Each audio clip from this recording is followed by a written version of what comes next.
On est en direct. Ok.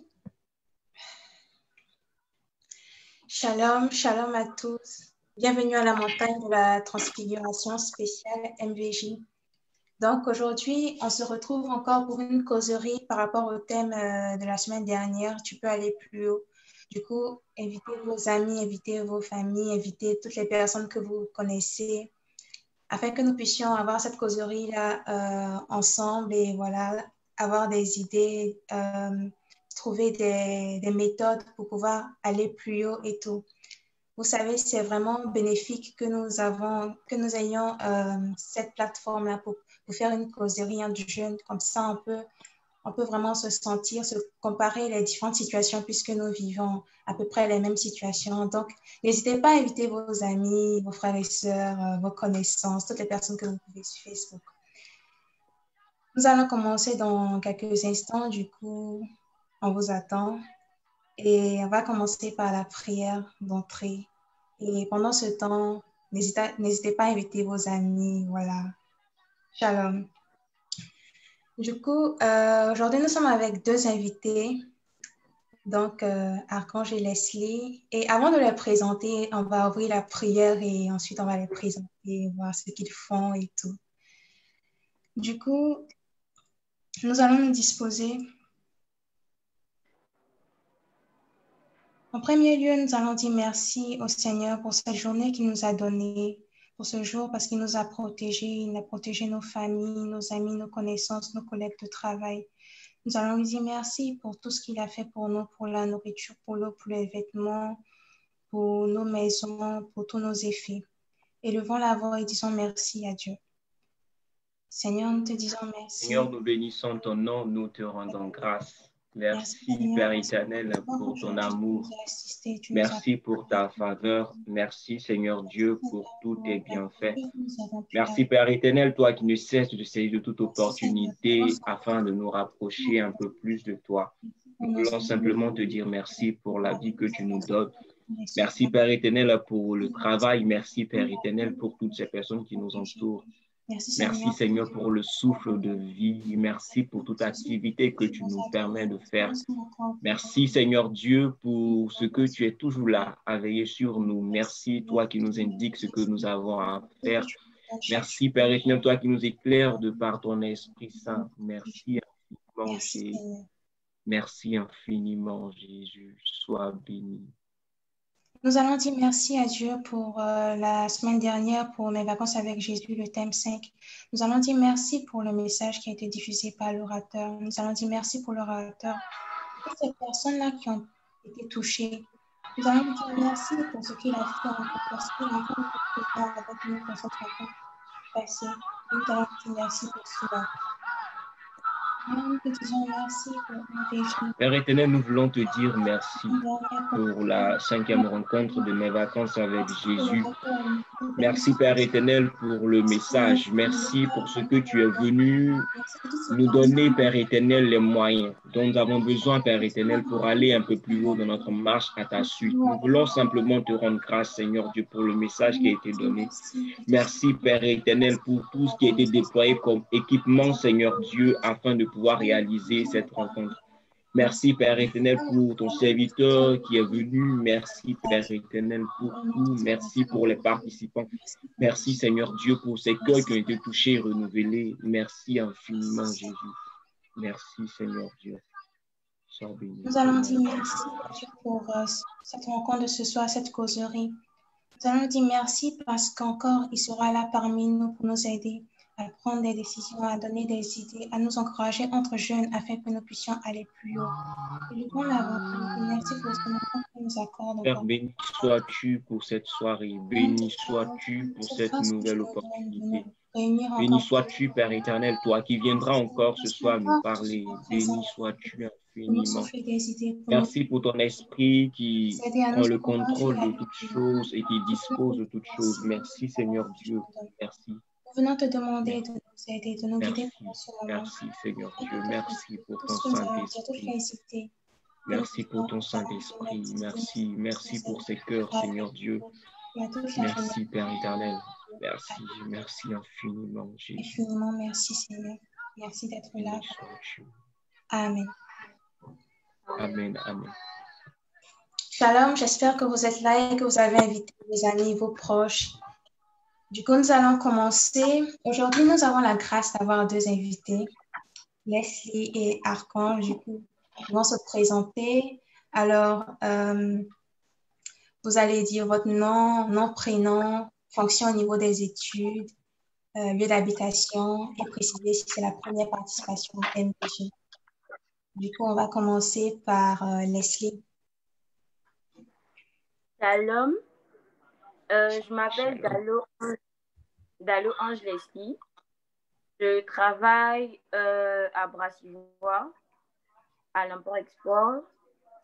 C'est ma troisième participation, on va dire, à MDJ. Et j'habite à Blocos. Shalom. Shalom. Archange. D'accord. Shalom, shalom les amis. Moi, c'est Archange. Je suis ingénieur projet, je suis un opérateur de la place. Voilà. Ma première participation à MVJ remonte à, je crois, 2015 ou 2016. Voilà.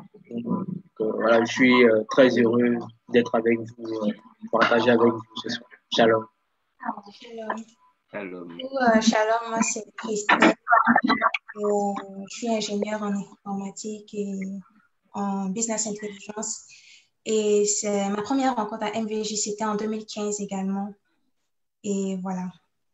Du coup, avant de commencer, nous avons des questions pour la causerie, pour pouvoir s'entretenir par rapport au thème de la semaine dernière. Voilà. Et avant de commencer, nous allons faire un petit récapitulatif par rapport à ce qui a été dit par le frère Cédric pour le thème 5. Du coup, les grands points de la dernière rencontre, d'abord le thème c'est « Tu peux aller plus haut », Exode 3, versets 1 à 4. Et les grands points sont les suivants. D'abord, il a évoqué le fait que nous n'avons pas besoin des paroles des autres pour nous réconforter. Parce que quand on sait ce qu'on est, on n'a pas besoin de quelqu'un pour nous dire ce qu'on est. C'est-à-dire qu'en tant que jeunes chrétiens, nous devons d'abord savoir que nous sommes des enfants de Dieu et nous avons déjà cette capacité-là, de par la grâce de notre Père, d'avoir un immense potentiel, un immense talent. Et nous n'avons pas besoin forcément des paroles des autres, c'est-à-dire on n'a pas besoin que quelqu'un nous encourage forcément. Et si quelqu'un nous dénigre, ça ne doit pas nous empêcher, en fait, de savoir qui nous sommes en tant qu'enfants de Dieu. Ensuite, le prochain point, il a évoqué le fait que Dieu choisit toujours le canal favorable pour se révéler, c'est-à-dire il ne regarde pas l'environnement, mais ce qui lui est apte. Et il avait parlé de Moïse qui au début qui avait été séparé de ses parents et tout. Et on aurait pu dire à première vue qu'il n'allait pas le choisir. Mais en fait, Dieu, lui, il avait considéré que Moïse était apte et c'est pourquoi il avait choisi. Donc, Dieu choisit toujours ce qui lui est favorable pour se révéler. Et aussi, il a évoqué le fait qu'il ne faut pas que nous nous disqualifions en regardant à notre état, à nos actions, nos humiliations, car Dieu peut se révéler à nous dans ce contexte. C'est à peu près ce que j'avais dit pour Moïse. Souvent, on a, par rapport à notre état, notre condition, ou même nos péchés, on a l'impression que voilà, on est déjà disqualifié, que vraiment Dieu ne porte aucun regard sur nous, mais c'est vraiment faux parce que Dieu, il ne regarde pas à tout ça en fait. Et il a été aussi évoqué que le premier moyen que Dieu utilise pour se révéler à nous, c'est les conditions de notre naissance. Et il a aussi dit que si nous constatons que nous n'arrivons pas à avancer dans notre vie avec Dieu, c'est parce que nous nous laissons transporter par les situations de la vie, par les difficultés, par tout ce qui nous arrive. Et nous sommes tellement enveloppés dans ce brouhaha de difficultés que souvent, nous ne portons même pas un regard sur Dieu et ça fait que nous n'arrivons pas à progresser parce que dans notre tête, nous sommes focalisés seulement sur tout ce qui est difficulté. Et il avait dit à ce propos qu'il y a deux catégories de personnes dans ce monde. Les personnes sensibles à l'esprit sont ces personnes-là qui sont dominatrices, qui évoquent des idées pour changer parce que ces personnes-là, elles se disent qu'elles sont venues au monde pour ajouter un plus. Et ce sont ces personnes-là que Dieu aime généralement.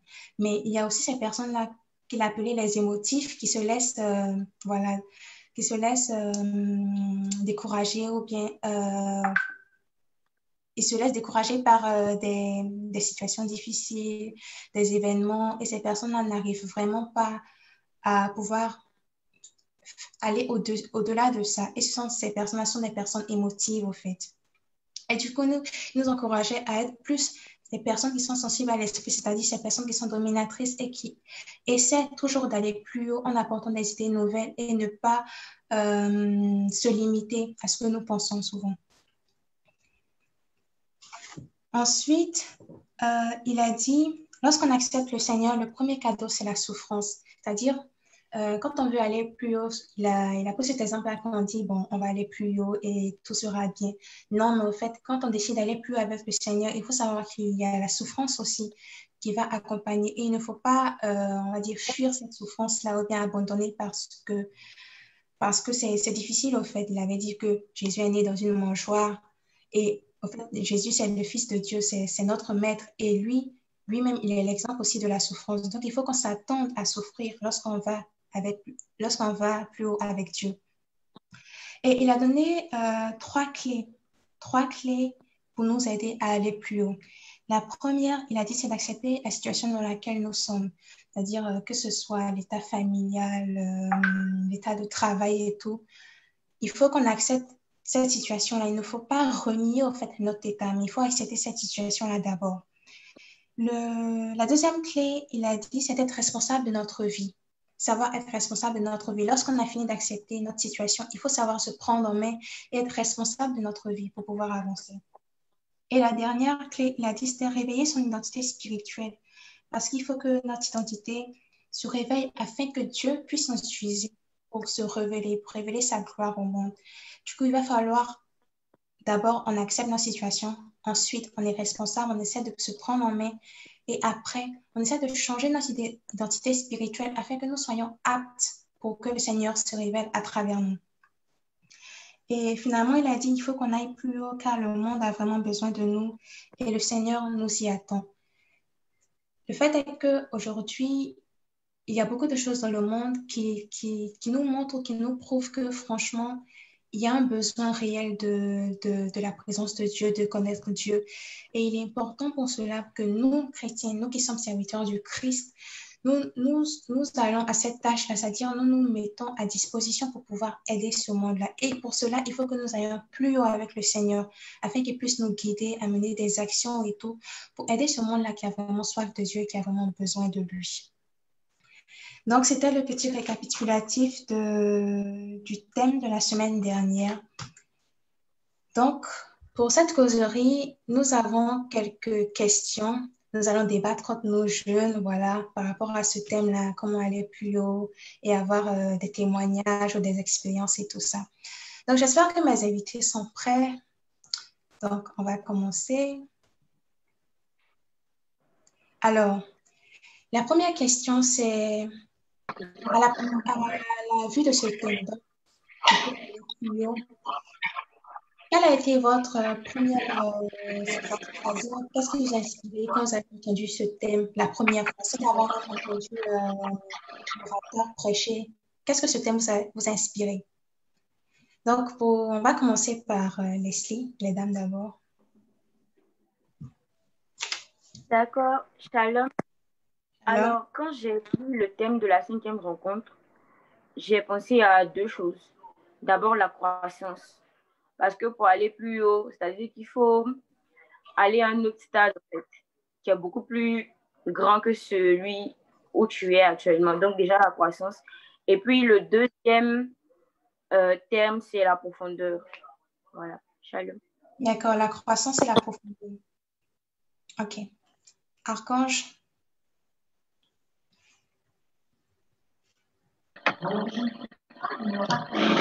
Shalom. Moi, en fait, je crois au début du mois, j'avais vu une parole sur, bon, disons un message sur LinkedIn. C'était Talk less, do more. Voilà, donc parler moins et puis faire plus.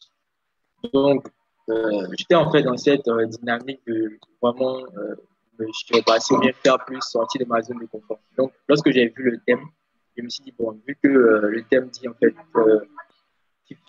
aller chercher à aller encore plus haut. Donc, je dis, ah, ça tombe bien, en fait. Donc, ça tombe bien. Et je vais certainement avoir on va dire des, comment on appelle ça, des conseils pratiques, en fait, pour pouvoir me mettre en mouvement, ou bien pour pouvoir faire plus et sortir de ma zone de confort, en fait. Donc, c'est un peu dans cet état d'esprit-là que je voyais le thème. D'accord. C'est vrai que pour moi, j'avais à peu près la même idée par rapport à ce thème. Mais moi, c'était plus, on va dire, du côté spirituel, c'est-à-dire à première vue, j'ai pensé au fait que souvent, on est découragé par nous-mêmes, par les péchés qui minent notre vie, par les difficultés à pouvoir vraiment plaire à Dieu. Et souvent, on abandonne, on se dit, OK, j'ai encore refait ça. Finalement, ça fait peut-être la 90e fois que j'ai fait ça. Est-ce que je vais changer un jour? Et quand j'ai vu ce thème, je me suis dit, c'est pour nous inciter au fait à surtout ne pas abandonner. Car une chose est claire, si on abandonne, on est sûr qu'on ne le fera jamais. Mais si on continue, au moins, on a l'espoir, l'espérance qu'on pourra y arriver une fois. Du coup, ce thème m'a donné au fait envie de savoir ou de faire plus d'efforts quand je tombe. Même si je ne suis qu'au commencement, je peux faire encore plus. Ça me rappelle Saint José Maria qui disait dans un de ses livres, il faisait la confession à un frère et le frère disait qu'il est toujours commencement, commencer, recommencer, qu'il est toujours commencement. C'est-à-dire même le commencement, il n'arrête pas de commencer au fait. Et ça fait rire, mais souvent c'est ça, souvent c'est notre cas. On n'arrête pas de commencer, c'est-à-dire on est au point A depuis, au point A, au point A. Mais en fait, c'est pas pour autant que c'est impossible au fait d'avancer avec Dieu. Il faut toujours essayer de se relever par la grâce de Dieu. C'est pas facile, mais il faut essayer de se relever au fait. Et c'est comme ça, moi, j'ai vu ce thème-là lorsque, voilà, j'ai compris ce thème lorsque je l'ai vu. Donc, on peut dire que, voilà, on avait à peu près la même compréhension de ce thème.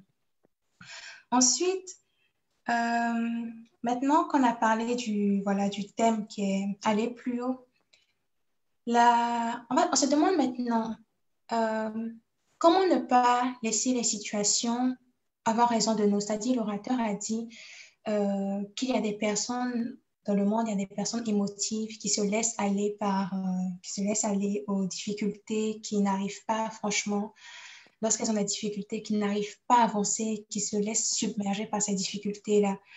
Et il nous a dit aussi qu'il faut que nous soyons responsables. Alors, comment on peut devenir responsable et arriver à surmonter ces difficultés? Parce que c'est vrai qu'on le dit, il faut surmonter les difficultés et tout, mais comment le faire?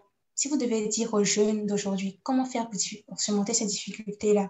Parce que beaucoup de nos frères aujourd'hui sont dans ces cas-là et même si ils savent qu'ils ils ne doivent pas se laisser submerger par les situations, ils n'y arrivent pas. Donc, si on vous demande comment le faire, que diriez-vous? Cette fois, on va commencer par Archange. Du coup, qu'est-ce que toi tu dirais à un jeune pour qu'il voilà, ne se laisse pas submerger par les situations? Voilà, qu'est-ce que toi tu dirais, Archange?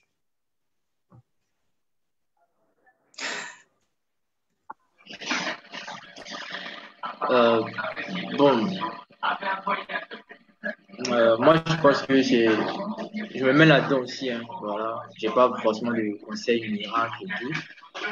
Mais pour moi, en tout cas, pour pouvoir surmonter les difficultés, euh, il faut croire que ce que je vis actuellement, ce que je suis en train de vivre comme difficulté, Dieu, en fait, est capable de changer ça, en fait. Voilà, donc, quelle que soit la montagne, en fait, avec Dieu, je peux la franchir.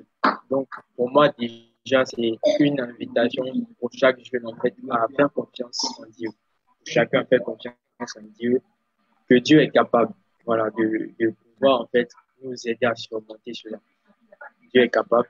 Mais cette foi, en fait, ou bien cette confiance en Dieu-là ne va pas naître, en fait, je veux dire, d'un claquement de doigts comme ça. Voilà, parce que déjà, euh, la Bible nous dit que la foi, en fait, vient de ce qu'on entend. Et ce qu'on entend, en fait, c'est la parole de Dieu. Donc, pour moi, en tout cas, c'est cette confiance en Dieu va venir, en fait, du fait que on a passé du temps à, comment on appelle ça? Je veux dire, à expérimenter le Seigneur, à faire une expérience avec lui, à le toucher ou à le connaître. Donc, c'est parce qu'on a vu Dieu à l'œuvre, au travail, par exemple, de nos vies, ou bien de la vie d'une autre personne, qu'on peut se dire, ah, tiens, ce que je suis en train de vivre, en fait, c'est vraiment rien. Parce que Dieu, ce que ce soit dans la Bible ou peut-être dans la vie d'un frère ou de quelqu'un, Dieu a changé quelque chose. Voilà, j'ai vu, en fait, Dieu changer quelque chose. Donc, partant de ce témoignage-là, en fait, je me dis que, voilà, quelque chose qui va m'arriver, Dieu gère, en fait. Dieu gère. Voilà. Donc, pour moi, peut-être être responsable, donc il faut se dire que euh, il faut avoir confiance en Dieu, confiance, avoir la foi que Dieu est capable de changer ça, et puis aussi chercher à développer une certaine relation avec le Seigneur si on ne l'a pas, ou bien continuer à garder cette foi en fait, pour que lorsque les difficultés vont se présenter, tout comme Job, on ne soit pas en train on ne cherche pas par exemple à maudire Dieu, mais qu'en plus en fait bénir Dieu et puis attendre en fait le secours de l'Éternel. Voilà, c'est ce que je voulais dire. En fait. D'accord. Donc, en résumé, confiance en Dieu, mais la confiance en Dieu vient du fait, voilà, c'est-à-dire la méditation de la parole et tout, mais aussi le témoignage que nous recevons des autres qui peut nous aider aussi, c'est ça. Ok. Donc, Leslie, qu'est-ce que toi tu dirais à quelqu'un pour qu'il ne se laisse pas submerger par les situations dans sa vie, dans son travail, tout ça? Shalom. Déjà, quand j'étais à la 5e rencontre, je me suis sentie tellement indexée par cette partie parce que, en général, si je fais un programme et que j'ai fait un plan et que ça ne suit pas, c'est facile de tout mélanger, de me perdre en fait et d'être submergée par l'émotion. Donc, je comprends vraiment, je dis que ce n'est pas facile de ne pas être touché quand tu as prévu quelque chose et puis ça n'arrive pas comme tu le veux en fait. Mais pendant l'élaboration de mon diplôme, je faisais des programmes, par exemple, aujourd'hui je dois faire telle chose, ça n'arrivait pas. Et quand ça n'arrive pas comme je veux, j'ai essayé de faire un truc. Dès que ça n'arrive pas comme je veux, je me plains un peu, puis après je me dis que faut rendre grâce à Dieu parce que ça aurait pu être pire. On suppose que, par exemple, tu dois déposer ton rapport, tu as oublié quelques exemplaires chez toi. Tu aurais pu perdre complètement ton rapport. C'est-à-dire qu'il y a toujours pire qui peut t'arriver, en fait. C'est pas dire que s'il y a pire qui arrive, ceux à qui ça arrive, Dieu ne les aime pas, mais c'est en fonction de la situation. C'est pour que tu apprennes quelque chose, en fait, que ça t'arrive. Donc, déjà, il faut rendre grâce. Peu importe ce qui t'arrive, il faut rendre grâce. Parce que l'action de grâce entraîne une réaction de grâce, en fait. Voilà. Et puis, ensuite, il faut prier. Parce qu'il ne suffit pas juste de dire que, ouais, je ne me laisse pas submerger. Il faut prier. Il faut demander de l'aide. Parce que Dieu a mis des talents chacun de nous. Il y en a qui sont des conseillers, il y en a qui peuvent t'écouter et tout. Donc, il faut toujours demander de l'aide, en fait. Il ne faut pas rester sur soi et puis se dire que oui, je traverse telle difficulté et moi, je vais surmonter ça, par exemple. Donc, il faut demander de l'aide aux autres, il faut échanger avec eux parce qu'on apprend, en fait, de tout le monde. Shalom. Shalom. D'accord. Du coup, moi, c'est à peu près pareil comme vous pour arriver à passer au-dessus des situations. Pour moi, j'ai 4 étapes. La première étape, c'est de prendre un temps où tu es calme, de rester un peu calme. Souvent, j'ai cette image-là, c'est-à-dire par exemple dans les films, que lorsqu'il y a des tempêtes, on voit, il y a des objets qui volent autour de soi et tu n'arrives à rien voir d'autre, au fait, tout tourne autour de toi et tu es paniqué et tout.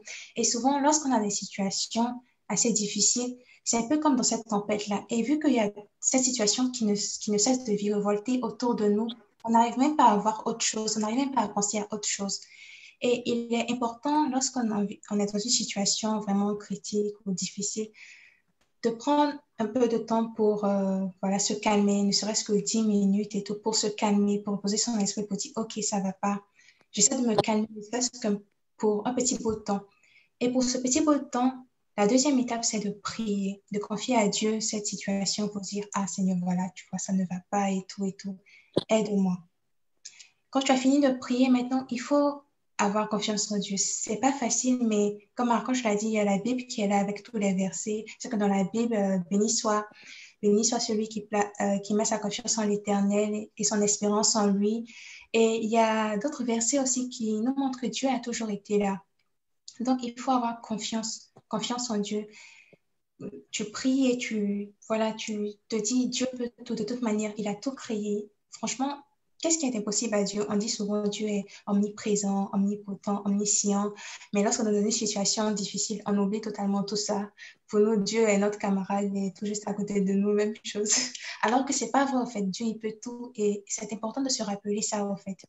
Et j'ai même ce verset que j'avais noté qui m'a vraiment plu dans Ésaïe. Donc, c'est Ésaïe 43, verset 2 qui dit, « Si tu traverses de l'eau, je serai moi-même avec toi. Si tu traverses les fleuves, ils ne te submergeront pas. Si tu marches dans le feu, tu ne te brûleras pas et la flamme ne te fera pas de mal. » Ce verset, ça montre un peu que peu importe la situation, c'est comme si Dieu nous couvre, au fait. Même lorsqu'on pense que la situation, que Dieu n'était pas là, par exemple, je parle d'un échec et tout, Dieu trouve toujours un moyen de nous faire rebondir après. Il ne nous abandonne jamais, au fait. Et il est important de se remémorer ça. Et la dernière étape, au fait, pour nous aider à submerger ces situations difficiles, c'est de se rappeler de ce que Dieu a déjà fait pour nous. C'est-à-dire, aujourd'hui, je vis une situation, mais peut-être il y a 2 ans, j'ai vécu une situation difficile. Et il y a 2 ans, le Seigneur m'a aidé, au fait. Donc, quand je vis cette situation, je me calme, je prie, je fais confiance à Dieu, mais je me rappelle au fait que le Seigneur a déjà été là pour moi. C'est important de se rappeler parce que souvent on oublie, on vit 10 situations, 9 situations, Dieu nous aide, et la 10e situation, on a encore paniqué.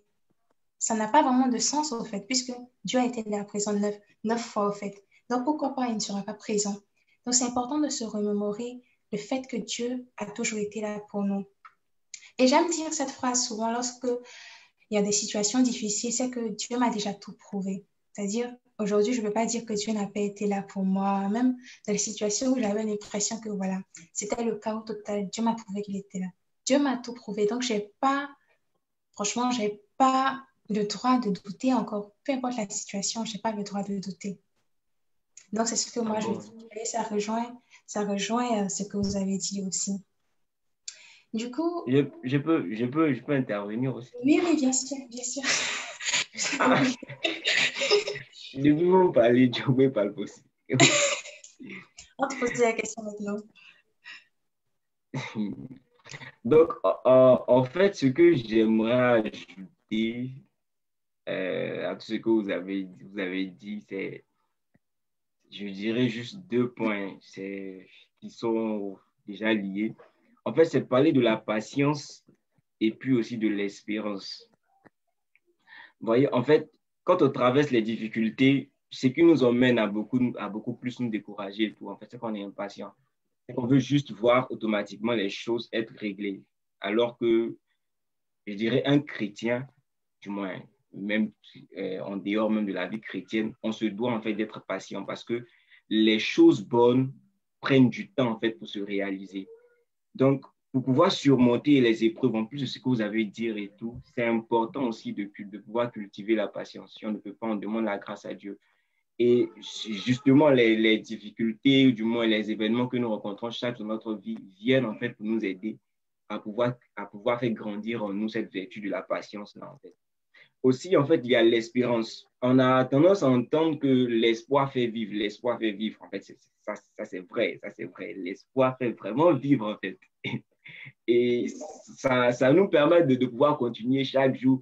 Mais en fait, là, je veux aller au-delà même de l'espoir, vous parler de l'espérance, parce que moi, je comprends personnellement l'espérance, en fait, comme l'espoir qui s'étend dans l'éternité, en fait, et qui s'applique à Jésus, les gens dans la vie du chrétien. Donc, au lieu de chaque jour espérer, et du moins avoir de l'espoir, en fait, on étend plus et on a l'espérance, en fait. L'espérance en qui? En Jésus. L'espérance en le fait que le Seigneur, tout ce qu'il fait pour nous est pour notre bien. Donc, ce sont ces 2 choses, en fait, que je voulais ajouter. L'espérance et puis la patience, en plus de tout ce que vous avez dit. C'est vraiment important de pouvoir surmonter les difficultés, les épreuves qu'on rencontre dans notre vie. Shalom. Shalom. Oui, effectivement, c'est vrai que c'est important de savoir être patient. Et c'est vrai que c'est un problème aujourd'hui dans notre société. Tout va vite. Tout va vite. Voilà, on n'a plus trop le temps de s'attarder sur quelque chose et qu'on a besoin de quelque chose et que, bon, Dieu ne répond pas vite. On se décourage ou on va ailleurs. Et c'est vrai qu'il faut qu'on réapprenne à être patient, réapprenne à faire les choses tout doucement, franchement, dans notre société d'aujourd'hui. Donc, oui, c'est vrai, l'expérience et la patience. Merci, Béranger. Donc, on passe au troisième point. Alors, pendant le moment, c'est-à-dire l'orateur a parlé de l'enfance, il a dit que souvent, Dieu utilise notre enfance pour transformer notre croissance, c'est-à-dire ce que nous avons vécu dans notre enfance, Dieu l'utilise afin de nous transformer notre croissance, notre manière d'évoluer avec lui et tout. Et du coup, on se demande, qu'est-ce que vous pensez de ça? Est-ce que vous pensez que c'est vrai? Est-ce que vous n'êtes pas trop sûr que ce soit vrai? Et si vous avez, même pas si vous avez donné des exemples, donné des cas, bon, si vous avez donné des cas concrets où vous voyez vraiment que vous avez vécu une telle situation quand vous étiez enfant et que Dieu a utilisé cette situation-là et peut-être la retourner ou a utilisé cette situation pour vous changer, pour vous transformer et tout. Donc, on veut des témoignages si possible. On veut des expériences, voilà, bien garnies si possible. Donc, on va commencer par l'esprit.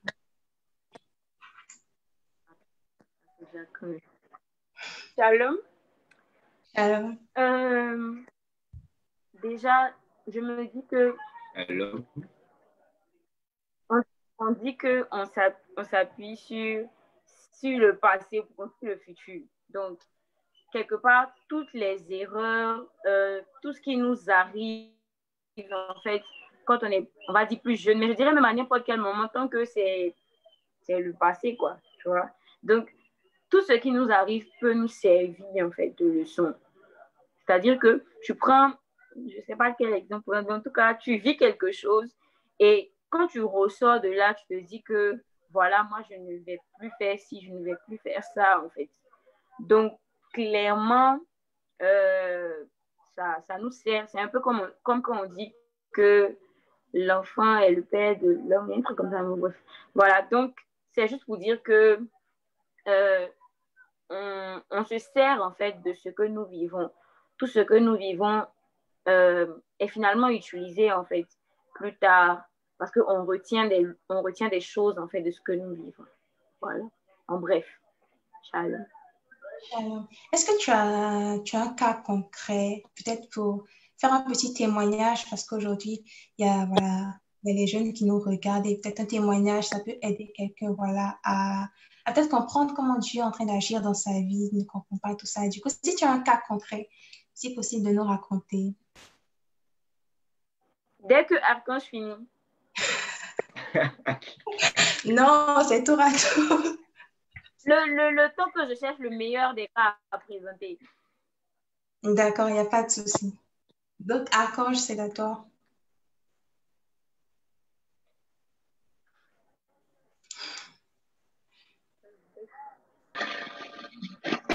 D'accord, shalom. Bon, un cas concret, hein, mais bon, d'accord. En fait, lorsque j'étais petit, en fait, à la base, mes parents sont évangéliques. Voilà. Donc, à la base, en fait, j'étais évangélique. Et on partait à l'église, en fait, avec les parents, voilà, naturellement.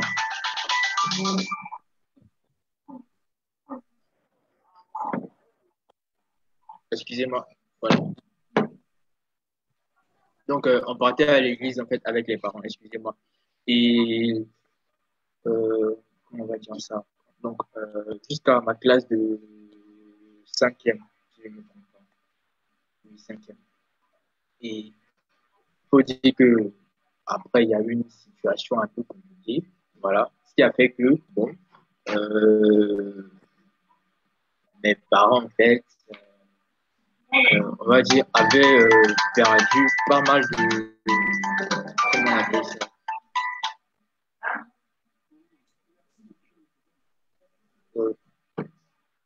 J'ai des petits soucis, excusez-moi. Bien sûr, silence. Excusez-moi.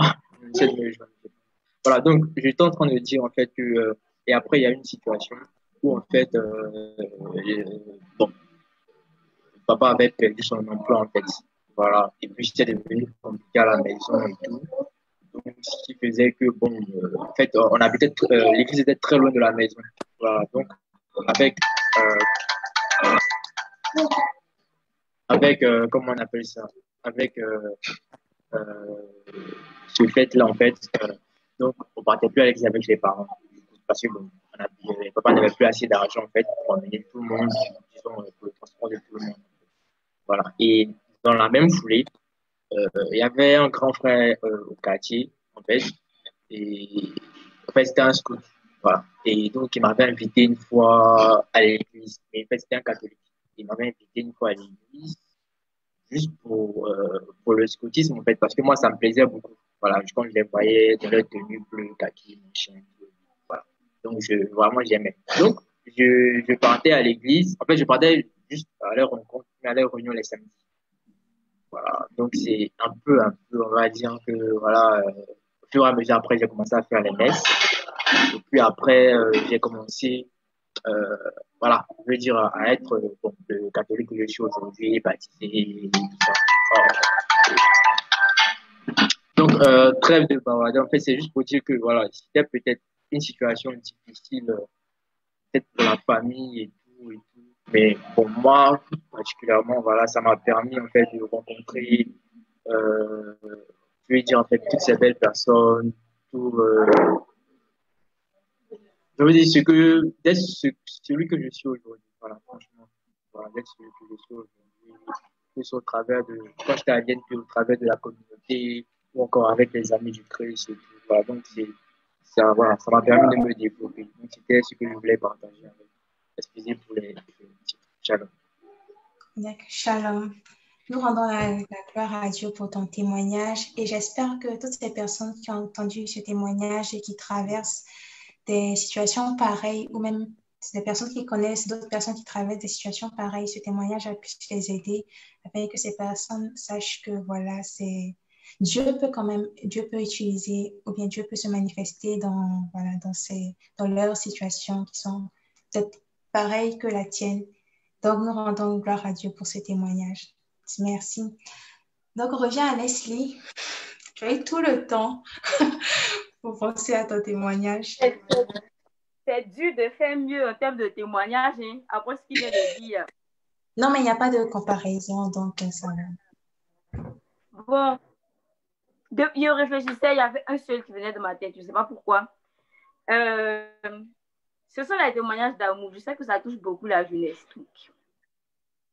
Donc, ce que je veux dire, c'est qu'on a tous vécu ce qu'on appelle des engriffes et tout. Voilà. Donc, ce que je peux dire, en bref, c'est que souvent, par exemple, on se met en relation avec des gens sans forcément prendre le temps de parler avec Dieu. Je prends un truc simple. Tu te dis, je commence à avoir un petit crush sur telle personne. Seigneur, donne-moi un signe. Si je ne le croise pas de la rue aujourd'hui, c'est que c'est l'homme de ma vie. Et puis, tu le croises. Et même quand tu le croises, tu trouves des explications pour dire que, si la croisé, c'est que c'est un signe de Dieu. Il fallait qu'on se voit pour que l'amour naisse dans les yeux, etc., etc. Donc, au fur et à mesure, tu ne parles pas vraiment à Dieu, en fait. Tu demandes des signes et tu analyses chaque situation pour tirer ton avantage. Et après, bon, voilà les retombées et tout et tout. Et donc, au fur et à mesure, avec certaines situations que tu vis, par exemple, l'exemple que je prends, c'est les relations, comment je vais appeler ça, de religions différentes, là. Voilà. Donc, tu te mets avec quelqu'un, tu te dis, oui, je l'aime bien et tout, je veux un signe. Et après, il y a de lourdes et graves retombées, en fait. Et à ce moment-là, je commence à dire que Dieu t'a un peu abandonné parce que tu lui as parlé et tout, et que ça n'a pas servi. Mais quelque part, je dirais que tu as appris. Tu as appris ce que tu ne dois plus faire. Tu as appris ce que tu dois plus laisser passer, en fait. Et après ça, normalement, tu es censé prendre de nouvelles résolutions et puis décider de ne pas répéter les mêmes erreurs. Voilà. Donc, c'est ça. C'est tout. Shalom. Shalom, merci pour ton témoignage. Effectivement, c'est un témoignage qui concerne beaucoup de personnes parmi les jeunes et du coup, on espère que voilà. Tu es là et puis je dis. J'espère que beaucoup de personnes vont s'approprier ce témoignage-là et voilà, pouvoir avancer avec l'aide de Dieu et tout. Et bon, du coup, moi, quand j'ai vu cette question par rapport à comment Dieu a utilisé les conditions de mon enfance ou bien une chose que je vivais dans mon enfance pour me transformer, j'ai commencé à réfléchir. Au début, je ne voyais pas. Et j'ai commencé à penser et il y a deux situations qui me sont venues, ou bien deux faits, deux cas. Donc, le premier cas, c'est un peu, on va dire, j'ai envie de dire les félicitations, mais j'explique au fait. C'est que moi, j'ai grandi dans une famille, depuis toute petite, j'ai grandi dans une famille vraiment, comment dire, avec beaucoup d'amour au fait. C'est-à-dire, mes parents m'ont jamais au fait, comment dire, dénigré ou bien dit des choses vraiment assez méchantes. Je sais que souvent, il y a des familles où où les enfants, peut-être dès 10 ans et tout, ils entendent des choses de leurs parents qui, franchement, les blessent. Mais moi, ce n'était pas mon cas, au fait. Franchement, on va dire, j'ai eu quand même la chance, la grâce que mes parents soient vraiment, puissent me donner un amour vraiment assez fort. Et du coup, j'étais habituée à être félicitée. Peu importe ce que je faisais, on me disait, pas qu'on ne me corrigeait pas, attention, on me corrigeait, mais j'étais quand même félicitée, on m'encourageait et tout. Et du coup, je me suis habituée au fait à être encouragée, à être félicitée, mais pas à encaisser peut-être des reproches, en fait, à encaisser des reproches ou des mécontentements et tout. Et du coup, j'ai grandi avec. Et à un moment, lorsque les reproches, les mécontentements ont commencé, lorsque peut-être on me disait non, tu n'as pas bien fait ça, c'était super difficile pour moi parce que je n'étais pas habituée. Et c'était vraiment difficile pour moi et ça me blessait carrément. Et à un moment, j'avais l'impression que juste parce que quelqu'un a dit que peut-être j'avais pas assez bien travaillé et tout, j'avais l'impression que j'étais hyper nulle, que franchement, moi, on doit me déposer dans une poubelle et fermer et tout. Et franchement, c'était des phrases que je me disais parce que pour moi, je n'étais pas habituée. Mais aujourd'hui, par exemple, je sais que euh, recevoir ce genre de remarques, surtout des remarques constructives, je ne dois pas les prendre, je ne dois pas mal les prendre au fait. C'est-à-dire aujourd'hui, quand on me dit par exemple que je n'ai pas fait quelque chose d'assez bien, je m'énerve pas ou tout, mais j'essaie de mieux faire. C'est-à-dire que à la base, je suis habituée, de par mon enfance, par mon milieu familial et tout, je suis habituée franchement à être tout le temps félicitée. Et je pense que Dieu a permis que je grandisse en apprenant à être encore plus humble par rapport à tout ce qui est remarques et tout. Parce que en fait, si Dieu n'était pas là pour m'aider, je serais tout le temps en train de me fâcher lorsqu'on me fait des remarques et tout. Et franchement, c'est une chose pour laquelle je remercie Dieu parce qu'il m'a permis de vivre des situations difficiles, il m'a permis d'avoir des remarques constructives mais qui quand même font mal, afin qu'aujourd'hui je puisse être plus humble et que je puisse m'adapter au fait. Donc ça, c'est une situation que Dieu a vraiment changé, c'est-à-dire m'a permis de croître, de changer vraiment en grandissant. Ce côté toujours, voilà, ne pas accepter les critiques et tout. Et franchement, ça, je pense que c'est une grâce. Et la deuxième chose, c'est que c'est par rapport à la confiance en Dieu. Alors, il faut dire que quand j'étais petite, c'est très bizarre. Et aujourd'hui même, je ne sais pas qu'est-ce qui a généré ça, mais c'est que j'avais une confiance en Dieu. C'est-à-dire, je pense que j'avais plus confiance en Dieu même qu'en mes parents. Mais aujourd'hui, je pense, mais je sais pas, je me demande qu'est-ce qui a fait ça parce que c'est pas comme si j'étais hyper, je priais beaucoup, voilà. Je n'étais pas Sainte Catherine qui faisait le chapelet dans les escaliers et tout, voilà. Mais j'avais vraiment confiance en Dieu. Je pouvais vivre une situation difficile. Donc, bon, en étant en fait une situation difficile. C'est pas, voilà, une hyper grande situation. C'est peut-être que, voilà, t'as pas tes fournitures de classe et tout. Mais en fait, chaque fois que je vivais une situation difficile, je me disais une phrase, je vais prier et c'est bon, je serai en paix. Je me disais ça tout le temps, je vais prier et je serai en paix. Et c'est vrai, il suffisait que je prie, je dise, Seigneur, aide-moi. Et c'est fini, je suis plus préoccupée par ça. Et ça, c'était en étant petite. Mais quand j'ai grandi, il faut dire que j'ai un peu laissé ce côté-là, c'est-à-dire, à un moment, voilà, je me décourageais, même quand je priais, bon, après, c'est comme si, franchement, j'avais l'impression même que ça n'avait rien changé et tout. Mais là où vient le fait que Dieu a utilisé cette confiance que j'avais quand j'étais petite, c'est le fait que peu importe la situation aujourd'hui, et ça depuis un certain nombre d'années, même quand je suis découragée, ou bien même j'ai plus envie de prier, ou bien même je dis c'est bon, le Seigneur m'a abandonné, je ferme ma Bible et tout, j'arrive toujours, par la grâce de Dieu, à revenir au fait.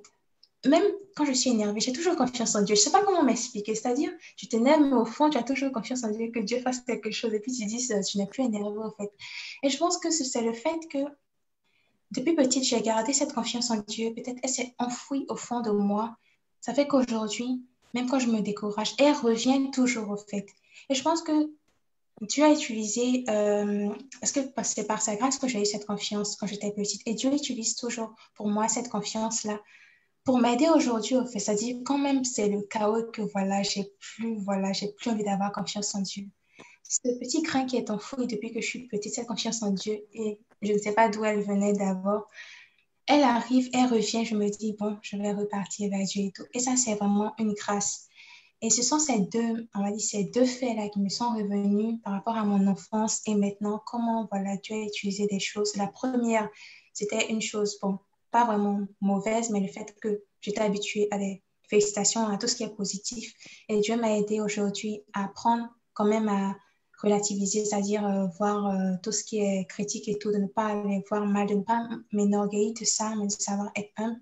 Et la confiance en Dieu qui était là aussi il m'aide aujourd'hui encore, même quand ça va pas, que ce petit grain-là puisse germer encore.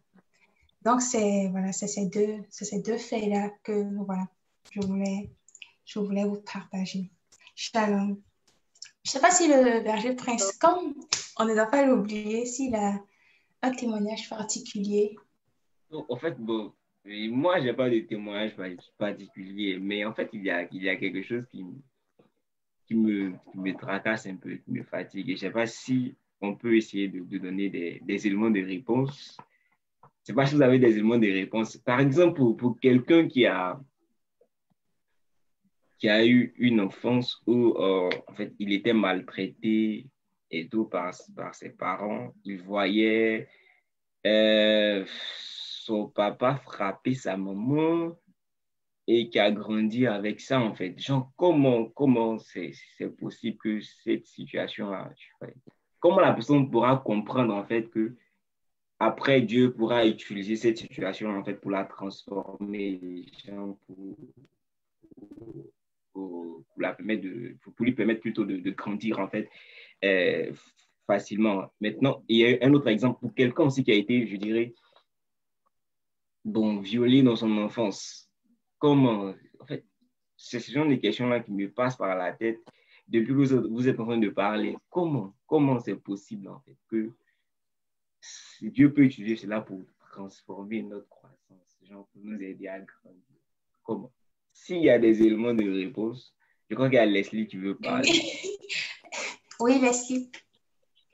Alors, en fait, la seule chose qui me vient en tête quand on parle de quelqu'un qui a subi des violences dans son enfance ou bien qui a vu des violences, je me dis que ça peut être ton appel. C'est-à-dire que, enfin, peut-être que tu n'es pas obligé de vivre, mais c'est-à-dire que dès que tu vois la situation, hein, tu as une douleur particulière parce que peut-être que toi, dans le futur, tu es appelé à aider ces personnes-là, en fait. Je ne sais pas si tu comprends. Je ne sais pas, si tu es censé être, enfin, Dieu t'appelle à être dans l'humanité, à aider les autres. Ça peut être sur toi, ça peut être sur un cousin, ça peut être sur des gens que tu ne connais pas, que tu as vu par exemple à la télé. Mais il faut un rien pour que le déclic de ton appel vienne, en fait. Donc, je me dis que si tu dois tirer quelque chose de ça, là, parce que normalement, ça, il n'y a rien, on peut tirer de positif dedans. Mais si il doit y avoir quelque chose de positif, c'est pour que tu t'investisses, toi, pour ne pas que ça arrive à d'autres personnes, en fait. Voilà. Shalom. Shalom. D'accord. Archange, je ne sais pas si tu as un élément de réponse.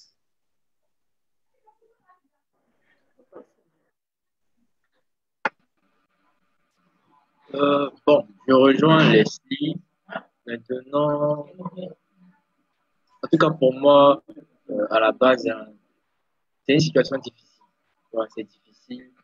Et pour que quelqu'un, en fait, puisse, dès le départ, croire que bon, c'est bon pour la personne, c'est pas évident de lui faire comprendre ça, en fait. Voilà, par exemple, quelqu'un qui a été violé et tout, il dit, ouais, c'est super, Dieu t'a. Moi, je pense que c'est tout un travail. C'est un travail, en fait, qui est fait. Et Dieu peut se servir, en fait, de comment on appelle ça, de cet événement-là, te permettre, en fait, dans l'avenir, de voir, pour que peut-être, comme Leslie a dit, toi, tu puisses être quelqu'un, mais la personne pour aider les gens dans ce cas-là. Mais en tout cas, pour moi, en fait, c'est vraiment comment on appelle ça? C'est vraiment après, pour moi, c'est vraiment après qu'on voit véritablement que cette situation-là était bonne pour nous. Mais sur le coup, c'est un peu difficile. Ouais. C'est ce que je voulais rajouter. D'accord. Shalom, moi, bon, je rejoins aussi ce qu'ils ont déjà dit. Lorsque même tu parlais, tu as pris l'exemple du père qui frappait la mère, je me suis dit peut-être après la personne peut avoir plus de compassion je dis un exemple comme ça, pour les femmes battues et tout. Aujourd'hui, on a des centres qui s'occupent de toutes les femmes qui sont battues par leur époux ou peut-être vice-versa. Mais il y a ces cas-là aujourd'hui. Et peut-être que cette personne qui a grandi dans cet environnement, qui sait que franchement c'est difficile, lorsqu'elle va entendre que peut-être son ami, il y a son père qui bat sa mère, il y aura un déclic au fait parce qu'il a vécu dans cette situation difficile là, il voudra automatiquement aider, que ce soit par une association ou quelque chose d'autre, mais cette personne aura peut-être la compassion des âmes des personnes qui sont battues et voudra aider toutes ces personnes-là au fait. Et je pense que c'est dans ce sens-là qu'on peut transformer ces situations difficiles, le viol et tout. C'est souvent des situations, comme Archange a dit, au début, franchement, c'est super difficile. Et même peut-être que le processus de transformation s'étend sur plusieurs années, un long moment, parce que franchement, c'est difficile. Et même nous, on en parle, mais peut-être on ne se rend pas compte à quel point c'est franchement difficile, dégradant et tout. Mais je pense qu'à la longue, ces personnes-là, puisqu'elles ont vécu ces situations-là, et si elles en guérissent, elles pourront aider d'autres personnes à ne pas vivre ces situations ou même d'autres personnes qui vivent ces situations. Donc, je pense que c'est dans ce sens-là que Dieu peut les transformer et leur donner aussi d'autres dons, comme j'ai dit, la compassion, l'amour pour les personnes et tout et tout.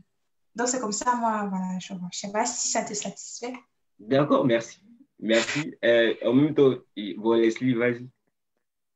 Je voulais dire qu'en plus d'aider les autres qui ont traversé ça, la personne peut devenir, je ne sais pas si elle dit fait des conférences, mais essayer de parler aux gens parce que maintenant, quand on parle de viol, on ne parle plus tellement du violeur, on parle de la personne qui a été violée. On dit que tu aurais dû faire ceci au lieu de faire cela, en fait.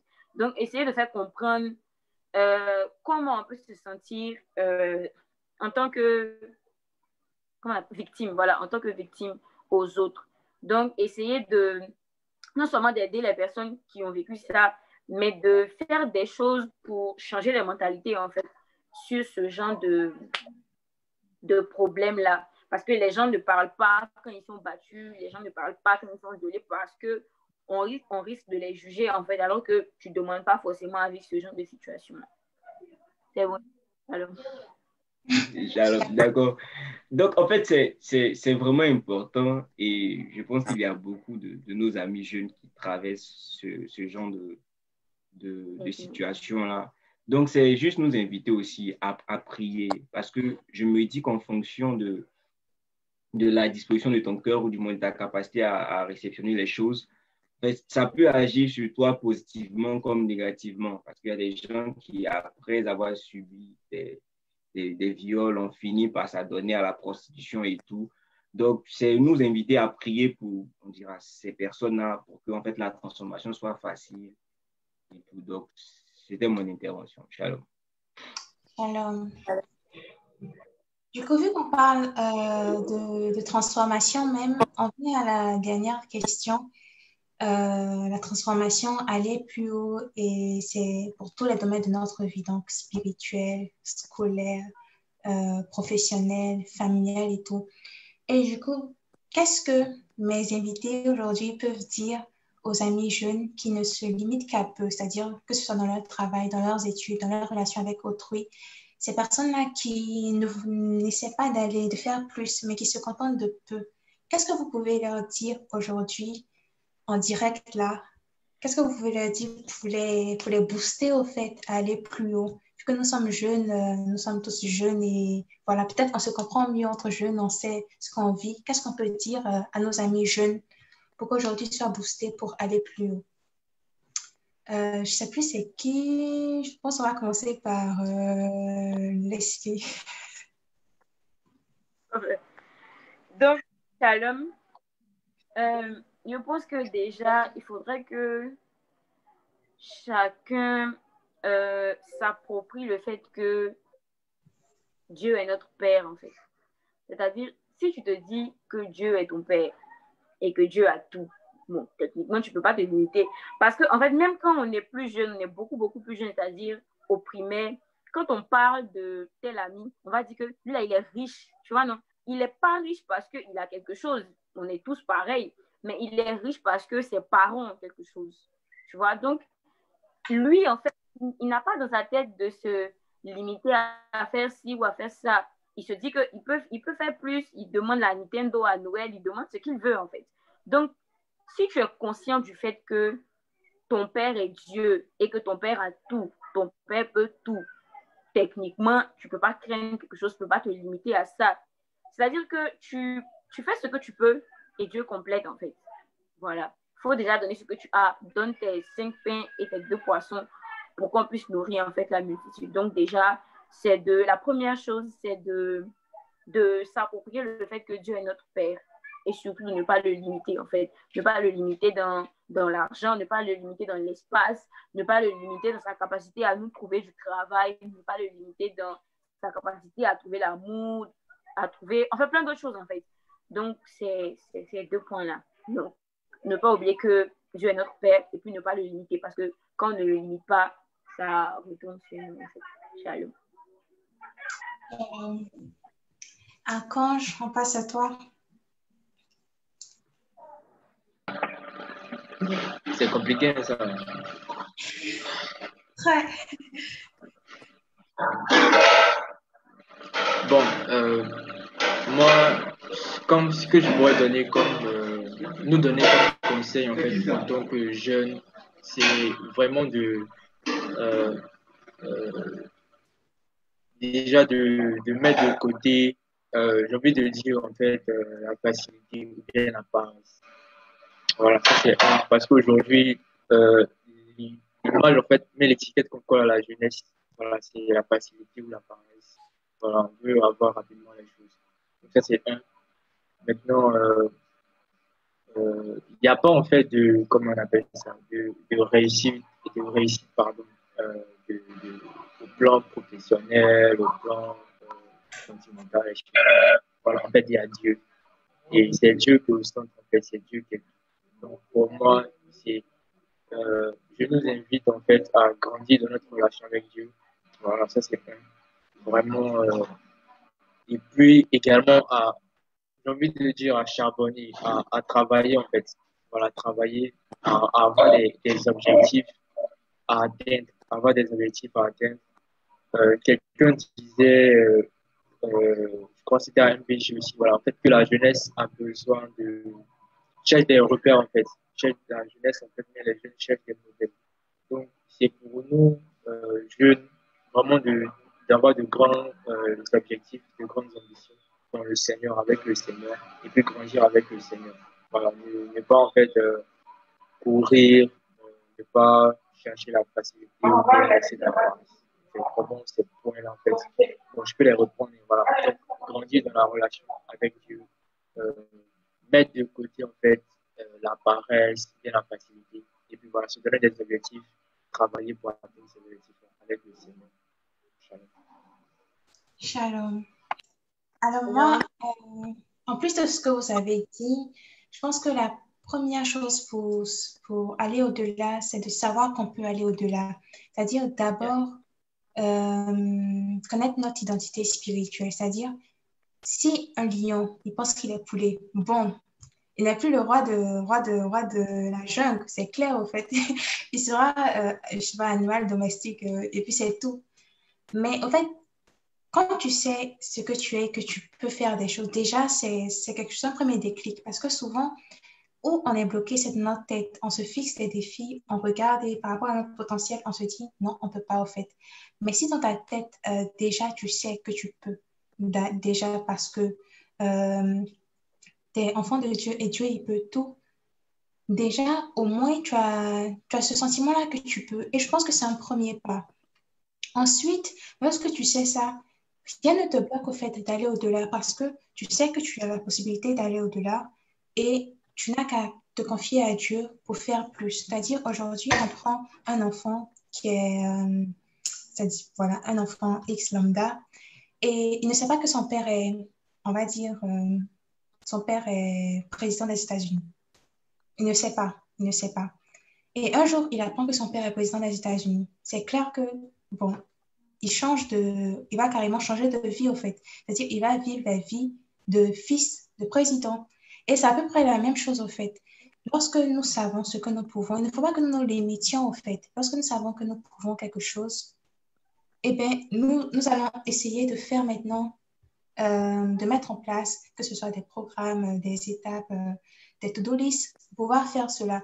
Et je lisais quelque part, ne limitez pas Dieu en vous contentant de si peu. Ne limitez pas Dieu en vous contentant de si peu. Et je pense qu'il y a aussi, ne te limite pas en te contentant de si peu. Laisse le doigt de Dieu agir dans ta vie comme il le veut.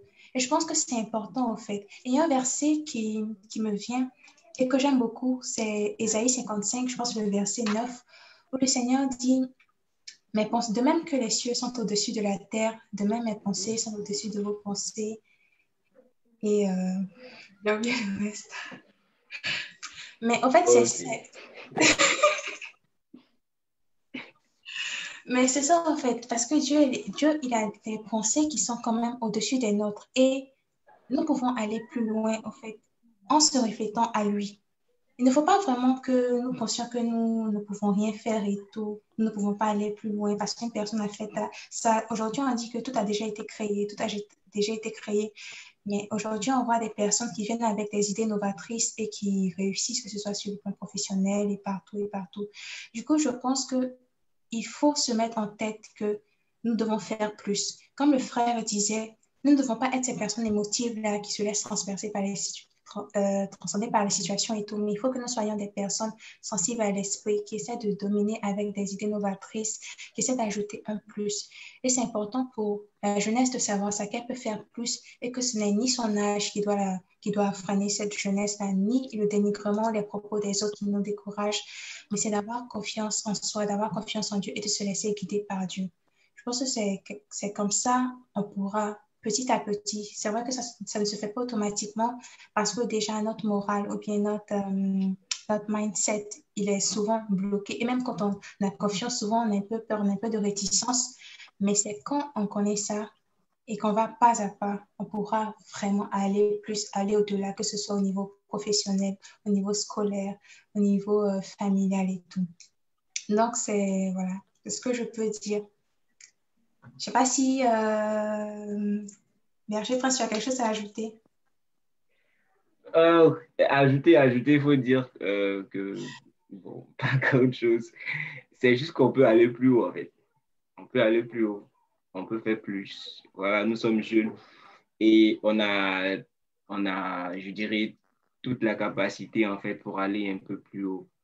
Pour pouvoir connaître la capacité, je dirais, d'un équipement, il faut se référer, excusez-moi, au concepteur, en fait, au concepteur. Donc, nous, en fait, notre concepteur, notre créateur, c'est Dieu. Et la Bible nous enseigne, en fait, que rien n'est impossible à Dieu. Et plus loin, il est dit que rien n'est impossible à celui qui croit. Nous croyons en Dieu. Donc, on peut tout. On peut tout. On peut aller plus haut. On n'a pas à se limiter dans notre relation avec le Seigneur, dans notre relation avec les autres, au travail ou même dans nos études. On n'a pas seulement à faire, en fait, que ce qu'on nous demande de faire. Quand c'est possible de pouvoir innover, de pouvoir ajouter quelque chose, n'hésitons pas à le faire, en fait, parce qu'on a reçu la grâce du Seigneur. N'hésitons pas à mettre des projets en place, n'hésitons pas à créer de l'emploi, en fait. N'hésitons pas à créer, je dirais, des business, parce que c'est pas en priant qu'on devient riche. C'est pas en priant, en fait, qu'on a beaucoup d'argent. C'est en travaillant jour et nuit, en fait, qu'on devient riche, en fait. Donc, il faudrait que la jeunesse puisse comprendre cela. Il faudrait qu'on puisse comprendre. Donc, quand on dit que tu peux aller plus haut, c'est dans tous les domaines. Même dans ta vie spirituelle, tu peux chercher, tu peux fouiller, tu peux lire des livres, en fait, pour comprendre. Parce que plus tu connais, tu es capable de mieux aimer. Donc, en connaissant un peu plus Dieu, tu pourras mieux l'aimer. Donc, c'est juste nous inviter à aller plus haut dans notre relation avec le Seigneur, à aller plus haut dans tous les domaines de notre vie. Parce que c'est à cela que nous sommes appelés, à faire voir aux jeunes, aux gens, en fait, ce que des yeux n'ont jamais vu, à faire entendre ce que des oreilles n'ont jamais entendu. Et parce que nous avons reçu la grâce du Seigneur. Donc, c'était mon mot, en fait, d'encouragement. Shalom. Shalom. Du coup, en récapitulatif de cette causerie avec toutes les questions qui ont été posées, avec toutes les réponses et tout, il faut dire que aujourd'hui, nous sommes les jeunes et nous avons la capacité d'aller encore plus haut avec Dieu, d'aller plus loin, d'aller au-delà des limites au fait avec Dieu. Mais pour cela, il y a certaines étapes, comme le frère disait, il y a certaines étapes que nous devons, on va dire, franchir, certaines clés. D'abord, savoir dans quel état nous sommes, accepter cet état-là, devenir responsable. Et ensuite, lorsque nous avons accepté cet état, nous devenons responsables, il faut que nous changions notre identité spirituelle afin que le Seigneur puisse nous aider et se révéler par nous. Et franchement, il n'y a rien d'impossible au fait en tant que jeune, il n'y a rien d'impossible à Dieu. Et du coup, nous devons faire notre possible au fait pour ne pas être ces personnes nonchalantes ou ces personnes-là qui se plaisent dans un cocon et n'essaient pas de sortir et de s'affirmer parce qu'aujourd'hui, le monde a besoin de nous. On voit d'autres personnes, bon, c'est-à-dire aujourd'hui, que ce soit les artistes et tout, aujourd'hui, les gens n'ont pas peur d'innover. Les gens n'ont pas peur d'innover, les gens n'ont pas peur de faire de nouveaux trucs. Souvent, on se dit comment cette chanson, elle a pu réussir alors qu'il n'y a rien qui est dit dedans. Mais ce sont des idées qui leur sont venues au fait. Et nous, chrétiens, nous sommes, on va dire, souvent nonchalants. On se dit non, on ne va pas faire ça et tout. Mais il faut que nous nous laissions guider par Dieu parce que c'est lui qui a tout programmé pour nous et lui-même, il pense au-delà. Il pense même au-delà même de ce que nous pensons. Et oui, et le verset me revient, c'est mes pensées sont au-dessus de vos pensées et mes voix sont au-dessus de vos voix. Du coup, il faut aller au-delà et ne pas se limiter au fait. Il faut aller au-delà, que ce soit dans notre vie spirituelle, ne pas se laisser décourager par les difficultés que nous avons avancées avec Dieu, par les différents péchés que nous commettons et qui nous clouent au sol. Il faut se relever. Au travail, il faut savoir aller au-delà, essayer de faire plus, bien travailler. À l'école aussi, il faut aller au-delà, ça vouloir exceller à l'exemple de Dieu qui est d'être excellent, parfait. Dans notre famille, aller plus loin, sachant peut-être aider la famille, faire tout ce qu'on peut, au fait, bien le faire, essayer de faire encore plus.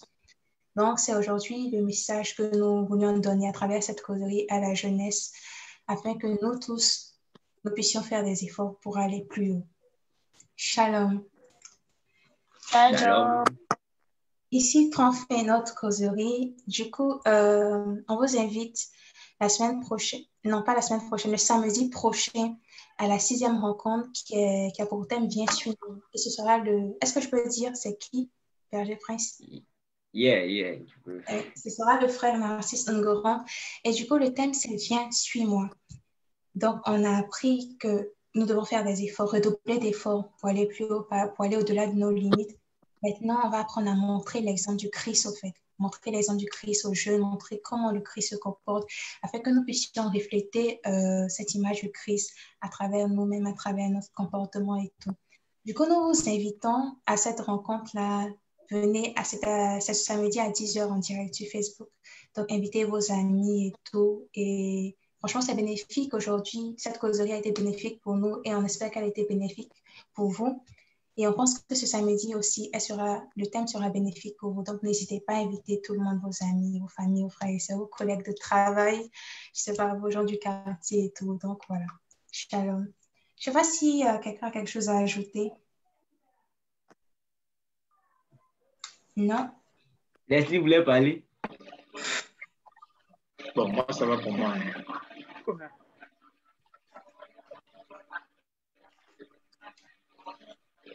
Donc, s'il n'y a plus rien à dire, on va fermer la prière et tout. Donc, nous allons élever la voix d'abord pour dire merci à Dieu pour ce moment qu'il a permis, pour tout ce qui nous a inspiré en termes de paroles, parce qu'il est là encore parmi nous. Seigneur, nous venons te dire merci pour ce moment. Seigneur, nous bénissons ton nom. Te disons merci pour ce temps d'échange. Merci, Père éternel, pour l'enseignement que tu as pu nous donner au travers de cette causerie. Sois béni, Seigneur Dieu. Merci, merci infiniment. Merci, toi qui as rejoint l'auteur. Merci, Père éternel, que l'honneur et la gloire te reviennent. Merci, Jésus. Seulement nous voulons te dire merci. Merci, Jésus. Merci pour Christelle, merci pour Leslie, merci pour Archange. Merci, Seigneur Dieu, pour toutes ces personnes qui nous ont suivis en direct. Merci, Seigneur Dieu. Sois béni. Sois glorifié. Merci. Nous allons prier encore pour demander à Dieu de guider cette jeunesse. Aujourd'hui, on a dit qu'il faut qu'on aille plus haut. C'est nous, mais aussi c'est toutes les personnes qui nous ont regardés, même toutes ces personnes-là qui n'ont pas eu l'occasion de nous regarder. Nous allons demander à Dieu de faire en sorte que ces personnes-là puissent vouloir aller plus haut, aller au-delà de leurs limites, peu importe le domaine et tout. Nous allons confier la jeunesse au Christ afin qu'il puisse l'aider à franchir vraiment ce cap-là et à pouvoir aller plus haut avec lui. Seigneur, nous prions que tu donnes la force, que tu donnes, Seigneur Dieu, la sagesse, l'intelligence à cette jeunesse ivoirienne-là, pour qu'elle puisse aller plus haut. Nous te demandons, Seigneur Dieu, de l'aider, Seigneur Dieu, à surmonter, à dépasser toutes les difficultés qu'elle rencontre, Seigneur, afin de pouvoir te servir de cela pour aller plus haut dans sa vie, Père éternel. Nous prions, Seigneur Dieu, que tu remplisses son cœur de ton amour, que ton esprit puisse guider cette jeunesse, Seigneur Dieu, afin de l'emmener, Seigneur Dieu, à se surpasser, à faire plus que ce qu'il lui est demandé, Seigneur Dieu, afin de faire advenir ton règne sur la terre, dans le nom puissant de Jésus. Je ne sais pas si quelqu'un a une intention particulière pour prier.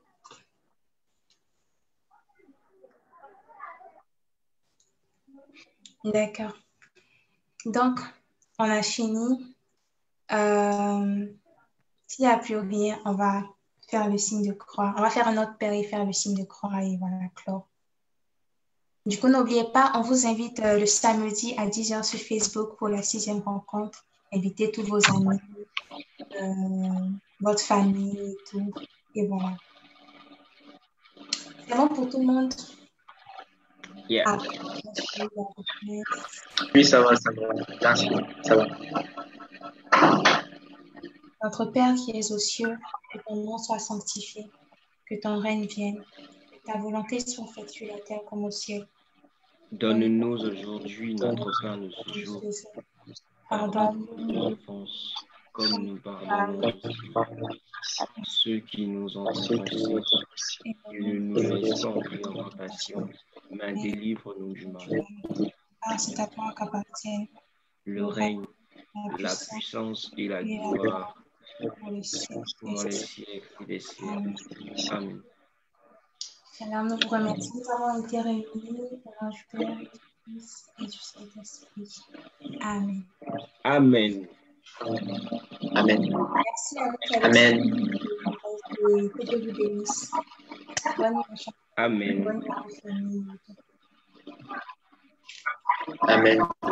Merci. Merci à mes invités que j'ai fatigués.